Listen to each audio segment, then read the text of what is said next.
TC, Spiritual Shepherd. Welcome back to the channel, guys. Today we are getting into what you can control and what you can't control. Now, this does dive deep into Stoicism. Stoicism and extreme Stoicism, extreme ownership. You might have heard some of these different types of, terms or words. So one big thing about extreme ownership, self-development, being autonomous, being original, being aboriginal, being authentic, being a fucking real one, being real as fuck, whatever. You guys need to understand that there's levels to this, to become this, to be this continuously. Okay? And it's by what you can control.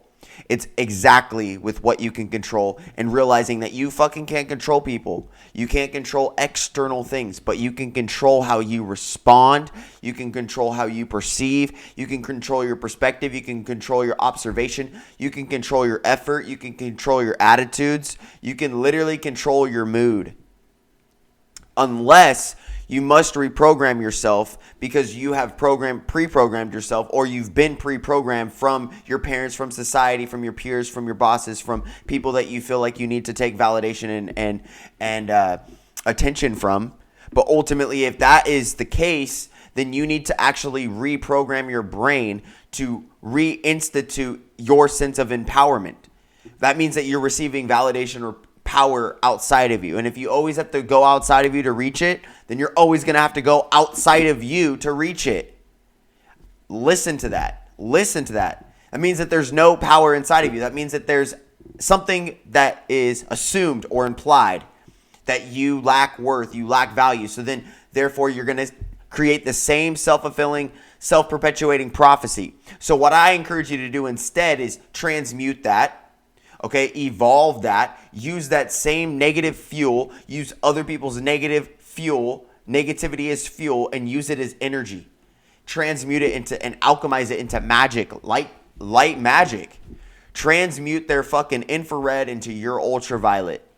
When they even say some shit, just like NWA said, all publicity is good publicity. Go ahead, talk shit. Go ahead, say whatever the fuck you want, because you're going to say it and you're going to do it anyways. Do whatever you want because you're going to do it anyways. But guess what? The real ones will separate themselves. The sheeps will separate from the goats. The sheeple, okay, and then the real ones who leave the matrix, who escape and evade the matrix, the real way. The real way. I'm not just talking about the financial matrix. Obviously, there's physical institutes in place that reconjugate and give you that self-perpetuating spiritual escape. There is a way to escape this matrix. Okay? Not getting into that. One thing that is within your control is your virtues, is your values, is your emotions, is your mindset. You can control what you put in front of your face. You can control what you watch. You can control how much you scroll. You can control if you have an Instagram. You can control if you have a YouTube. You can control if you decide to spend 7 hours on something, or 4 hours on something, or 1 hour on something, or not do it at all. You can control whether you have materialism. You can control whether you have minimalism. You can control your effort in a relationship. You can't control the other person's effort. You cannot manipulate them to try to control their effort. You can make suggestions. You can make contemplations. You can make confirmations. You can make affirmations. You can create all of these.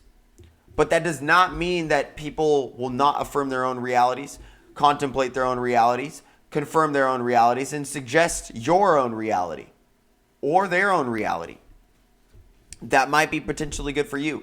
You can control your own expectations. You can control the way that you assume life. You can control the way that your assumptions are built, what you imply, what you insinuate. You can control your attitudes and your intentions. You can control your boundaries. Why are you boundaryless? Why are you boundaryless? I'm not talking about being boundless in a great way. I'm talking about being boundaryless. Setting boundaries and actually having a structure. So having an AM structure, having my whole day structured actually gives me more availability to do way more than people who say, I don't want to do that because I want to be open. I don't want to do that because I want to be open. I don't want to do that because I want to have my day open. Okay. The things outside of your control. The way that people think about you, the way that people have their thoughts about you, the way that they feel about you, the way that they think you are, the way that they think you feel, the way that they think you act, the way that they respond to you, the way that they react to what you say. I'm not saying go be, completely conniving. I'm not saying be conniving at all. I'm actually saying that if you say something that you know is the truth, and they're not on that level to resonate with you, it doesn't matter. It doesn't matter what their opinion is. You need to get over the attention and the opinion of others and being seen by others. Knowing that your attention is more valuable than their like. That your attention in yourself, self-attention, you sing because you know that you're good at singing. You rap because you're good at rapping. You read because you're good at reading. You study because you're good at studying. And people might literally say that you're not a genius your whole fucking life. Does that mean that you're not a genius? No, that is their fucking projection and their suggestion of who they think you are or who they think you should be. This is psychology. This is a powerful thing in my life because I've overcome so much. I've overcome so much in the way that I've had people be like, you ain't shit. You ain't this. You ain't that. Da, da, da, da, da, da. Whatever. If I chose to believe in them, be fucking right. But I chose not to believe them. And then I chose to bet on myself. I don't gamble, but I bet on myself. I'll always bet on myself. So that's the whole thing, guys. You have to bet on yourself. Are you going to work at the same job for the next 5 years, the next 7 years, the next 10 years?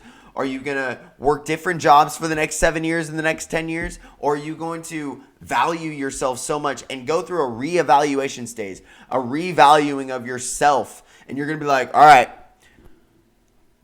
I'm going to put some value back in myself.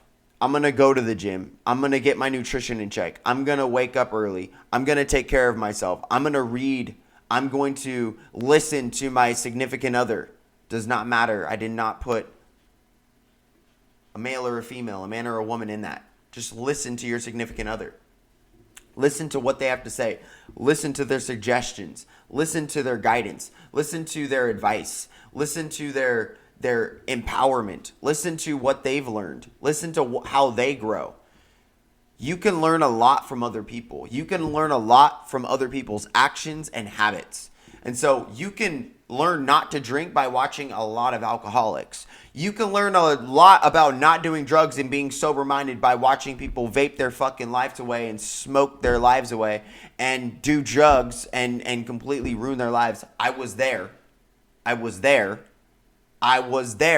Guess what? I use that negativity as fuel and I transmuted it into my positive life now.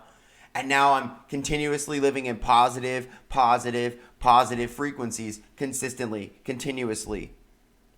And I'm living congruently and I'm living in my conceptualization, my self-conceptualization of who I truly believe I am as the highest version of myself, as well as attracting high vibrational soul tribe, being high vibrational soul tribe, being a leader, being the master chief, you know what I'm saying? Being the master chief.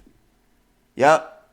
Being the king, being the emperor king, being the cultivation, being the respectful leader, the sacrificial leader, the one who sacrifices their life, the one who sacrifices their time, the one who sacrifices their energy, the one who sacrifices their money, the one who sacrifices how they cultivate their energy for the betterment of the all than more than just the one. I believe I'm powerful. I believe I'm important. Okay? And I encourage you to also believe you're important. But you are only to the importance of the all. There's an important matter for you to matter for the all 9 billion of us. 100%. 100%. And remember, guys, you are the elements. You are water. You are fire. You are air. You are earth. You are spirit. You are a multitude of these things. Prove me wrong. Everything that you consume is one of these things. And I know you guys have burned bridges before, so I know you're fire. And I've burned bridges myself. And to consume food is earth. To breathe air is air. You consume water. You can build water naturally inside of your fat cells, H3O2, when you are fasting and you do breath work, you are creating H3O2, not H2O. That is the water that does not thirst anymore. Inner fasting. Protein sparing modified fasts. Fasting mimicking diets. That's how you cultivate your life. That's how you build your muscle. That's how you stay lean. That's how it becomes easy. That's how you become significantly more attractive. Get more into that fee sequence. You cannot control other people, but you can control you. And you can control how good you are. You can control how good you are. You can control your perceptions, your perspectives. You can control your attitude. You can show up for how much you care for yourself. You can worry about your hygiene products. You could do a calendar. You could do a schedule. You can actually brush your teeth. You can actually buy a cologne. You can actually take care of your body. You can actually look good. You can cut your hair. You can actually prepare yourself properly and show up, not just for yourself and you looking like a sack of shit. You can actually wear a nice polo and you can actually upgrade yourself. You can get yourself a $30 watch that looks fucking nice. It's not that fucking difficult, but instead you're still going to spend $30 at McDonald's and you're going to pay me because I own stock in McDonald's. So thank you, but no thank you as well, because I'm really coming forth more about not the money. I don't need the money. I need the raising and the vibrational raising, the 5D raising, Christ consciousness raising on this planet. So then demonic, satanic rituals cannot continue to go on, and then you guys act as victims, and you guys continue to act as victims, and then you guys think that there's only two political parties when it's the illusion of the lack of choice. It's an illusion. It's the lack of choice. You have more than two choices. It's not just yes and no. It's not just black and white. It's not just Israel and Palestine. It's not. There's something greater. Now look inside yourself. It's right here. That's where we're all connected. We all have a heart. We all have some eyes. We all have some blood. We all have some teeth. We all have the same type of skin. We all have melanin. We all have melanocytes. We just have different spectrums and different frequencies and different resonances of frequencies and different harmonic melodies of these types of frequencies, which either makes us more melanated or less melanated. We have to get to the point where we start to see each other again. We have to get to the point where we start to actually care for one another again. I'm going to pick up my brother. I'm going to pick up my sister. I'm going to pick up my mom. I'm going to pick up my father. I'm going to help build and cultivate this. I know that my people can look to me for leadership. I know that they can look to me for leadership because I cultivate myself and I'm a leader to myself. I put my fucking bitch in check. And so I put my ego in check. And so when I put my ego in check, that will I control what I can control. I put my ego in check. I make him go to the gym regardless. I make him go to the sauna regardless. I make him do the ice bath regardless. I make him train. I make him eat difficult and disciplined regardless. So then when difficulties arise in the family or generally in the family, in the friends, in the world, it's easy for me. I thrive in those areas. Oh, okay. A pandemic, still making 20,000 online. Who cares? See, and then it's really like get to the point where we just have to awaken people. We have to transcend and build people, evolve people up. We can't just sit back and relax and take another fucking day off because you've been taking your day off. You've been taking a day off for years. Ultimately, one of the biggest things the only thing I really need to get, one of my vices that I need to get out is cussing. That's really it. And a lot of times I just use it for enunciation and pronunciation and effect. So then you guys understand. But like, honestly, I'm really getting better in my articulation of words. Sometimes I still mess up, but you guys understand what I'm saying. Now, we're going to leave this one here. Improve yourself, your health, your wealth. I dare you to be rare. If you guys want one-on-one consultations with me, check me out. Check in the description below. You guys can find the Empowerment Mentorship course. You can also see this book, Neville Goddard, the Neville Collection. Neville Collection, guys. Check it out in the description. There's over 400 verses of the law of attraction and law of assumption within the Bible. That is not a misnomer. Ultimately, one thing about this is that when you check out this book, it goes into the interpretations of Neville Goddard. Neville Goddard goes into the interpretations of the Bible and what specific verses mean via the law of assumption and the law of attraction. So I want you guys to understand that the way that you speak to yourself, the way that you talk, the way that you act, the way that you think, by the renewal of your mind, the way that you eat, the way that you train, the way that you treat your body, the way that you care about your heart, all of these things matter. You have a heart of hearts. Your body's the temple. You must be renewed in your mind. You must take care of the temple. You must take care of the body. So start acting like it. And we know that these corporations, these corpse rations, these dead people rations on the corners, Starbucks and McDonald's and Taco Bell and all these things, they're not going to heal you. They're not going to help you. They're going to cause you further cell damage and death and ultimately split your telomeres, and then you will not be able to live more of an immortal life and not an eternal life in the way that you can actually live. Fasting mimicking diet. Fast every 28 days with your sun sign. That's it. Peace, much love, namaste. Check it out. Peace.